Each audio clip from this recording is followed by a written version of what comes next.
Love today, dragon എന്നീ super hit ചിത്രങ്ങൾക്ക് ശേഷം പ്രദീപ് രംഗനാഥൻ നായകനായി ഒക്ടോബർ 17 ദിവാലി റിലീസായി തിയേറ്ററുകളിൽ എത്തിയിട്ടുണ്ടായിരുന്ന പടമായിരുന്നു ഡൂഡ്. ഈ പടത്തിന് തിയേറ്ററുകളിൽ എത്തിയ ശേഷം പണി കിട്ടിയോ അതോ പ്രദീപ് രംഗനാഥന്റെ കരിയറിലെ ഹാട്രിക് വിജയമായിട്ട് ഈ പടം മാറിയോ എന്നുള്ളതാണ് ഇന്നത്തെ മൂവി ഡയറീസ് നമ്മൾ പരിശോധിക്കുന്നത്. മൂവി ഡയറീസിന്റെ മറ്റൊരു എപ്പിസോഡിലേക്ക് എല്ലാവർക്കും സ്വാഗതം. It's me Musthu, welcome to MKM diaries. 35 കോടി ബഡ്ജറ്റിൽ തയ്യാറായ ഡൂഡ് എന്ന് പറയുന്ന മൂവിയിൽ പ്രദീപ് രംഗനാഥനോടൊപ്പം ശരത് കുമാറും സത്യരാജും മാത്രമല്ല മലയാളികളുടെ സ്വന്തം മമിത ബൈജുവും അഭിനയിച്ചിട്ടുണ്ടായിരുന്നു. പുതുമുഖമായ കീർത്തീശ്വരനാണ് ഈ പടത്തിന്റെ ഡയറക്ടർ. മ്യൂസിക് ഡയറക്ടർ സായി അഭ്യങ്കാർ ആയിരുന്നു. ഈ പടത്തിന് വേണ്ടി അദ്ദേഹം കമ്പോസ് ചെയ്തിട്ടുള്ള എല്ലാ സോങ്ങുകളും സോഷ്യൽ മീഡിയയിൽ ട്രെൻഡിംഗ് ആയി മാറുകയും ചെയ്തിട്ടുണ്ടായിരുന്നു. മൈത്രി മൂവി മേക്കേഴ്സ് ആണ് ഈ പടം പ്രൊഡ്യൂസ് ചെയ്തിട്ടുള്ളത്. അപ്പോ ഈ പടം റിലീസ് ചെയ്തിട്ട് 19 ദിവസം കഴിഞ്ഞിട്ടുണ്ട്. അപ്പൊ അതിന്റെ ബോക്സ് ഓഫീസിൽ ഈ പടത്തിന് എന്ത് സംഭവിച്ചു എന്നുള്ളത് ആദ്യം നമുക്ക് പരിശോധിച്ച് നോക്കാം. ഓൾ ഇന്ത്യ ഈ പടം 72 കോടി 20 ലക്ഷം രൂപ സ്വന്തമാക്കിയിട്ടുണ്ട്.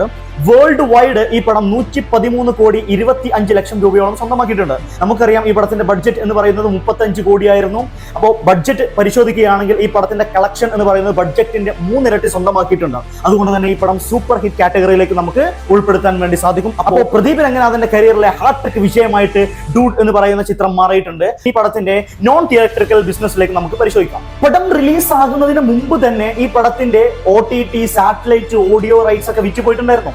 ഈ പടത്തിന്റെ OTT റൈറ്റ്സ് സ്വന്തമാക്കിയിട്ടുള്ളത് നെറ്റ്ഫ്ലിക്സ് ആണ് 25 കോടി രൂപക്ക്. നമുക്കറിയാം ലോകമൊക്കെ നെറ്റ്ഫ്ലിക്സ് സ്വന്തമാക്കും എന്നുള്ള സംസാരം ഉണ്ടായിരുന്നു. പക്ഷേ നെറ്റ്ഫ്ലിക്സിന് സ്വന്തമാക്കാൻ പറ്റിയിട്ടുണ്ടായിരുന്നില്ല. പക്ഷേ ഡൂഡ് എന്ന് പറയുന്ന ചിത്രവും ധനുഷിന്റെ ഇഡ്ലി കടയൊക്കെ സ്വന്തമാക്കിയിട്ടുള്ളത് നെറ്റ്ഫ്ലിക്സ് ആണ്. പിന്നെ സാറ്റലൈറ്റ് റൈറ്റ് സ്വന്തമാക്കിയിട്ടുള്ളത് സീ തമിഴാണ് 15 കോടി രൂപക്ക്.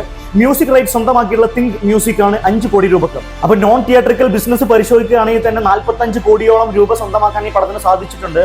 അത് ഈ പടത്തിന്റെ ബഡ്ജറ്റിനേക്കാൾ കൂടുതൽ വരും. ഓക്കെ, അപ്പൊ സ്വാഭാവികമായിട്ടും നമുക്ക് പറയാം നോൺ തിയേറ്ററിക്കൽ കളക്ഷൻ ആയിട്ട് 45 കോടി രൂപയും തിയേറ്ററിക്കൽ കളക്ഷൻ ആയിട്ട് അപ്രോക്സിമേറ്റ്ലി 100 കോടി രൂപയും ഈ പടം സ്വന്തമാക്കിയിട്ടുണ്ട്. പ്രദീപ് രംഗനാഥന്റെ കരിയറിലെ ഒരു 100 കോടി ക്ലബ് ആയിട്ട് മാറിയിട്ടുണ്ട്. ഇനി അദ്ദേഹത്തിന്റെ അടുത്തതായിട്ട് വരാൻ പോകുന്ന പടം LIK എന്ന് പറയുന്ന മൂവിയാണ്. LIK എന്ന് പറയുന്ന പടം ഡയറക്ട് ചെയ്തിട്ടുള്ളത് വിഘ്നേഷ് ശിവനാണ്, നയൻതാരയുടെ ഹസ്ബൻഡ്. ഈ പടം റൊമാൻറ്റിക് സയൻസ് ഫിക്ഷൻ മൂവി ആയിട്ടാണ് വരുന്നത് എന്നും അതേപോലത്തെ ടൈം ട്രാവലിംഗും കാര്യങ്ങളൊക്കെ ഈ പടത്തിൽ പരാമർശിക്കുന്നുണ്ട് എന്നുള്ളതും ന്യൂസ് ആയിട്ട് വന്നിട്ടുണ്ടായിരുന്നു. കാരണം ഈ പടത്തിന്റെ ടീസർ ഓൾറെഡി റിലീസ്ഡ് ആണ്. LIK ലവ് ഇൻഷുറൻസ് കമ്പനി എന്നാണ് ഇതിന്റെ പേര്. ഓക്കെ, അപ്പോൾ പടവും നല്ല സക്സസ്ഫുൾ ആവും എന്ന് നമുക്ക് പ്രതീക്ഷിക്കാം. അപ്പോൾ ഈ വീഡിയോ നിങ്ങൾക്ക് ഇഷ്ടപ്പെട്ടിട്ടുണ്ടെന്ന് വിശ്വസിക്കുന്നു. അപ്പോൾ ഇതുപോലുള്ള ഇൻട്രസ്റ്റിംഗ് ആയിട്ടുള്ള വീഡിയോസുമായിട്ട് നമ്മൾ വീണ്ടും വരുന്നതാണ്.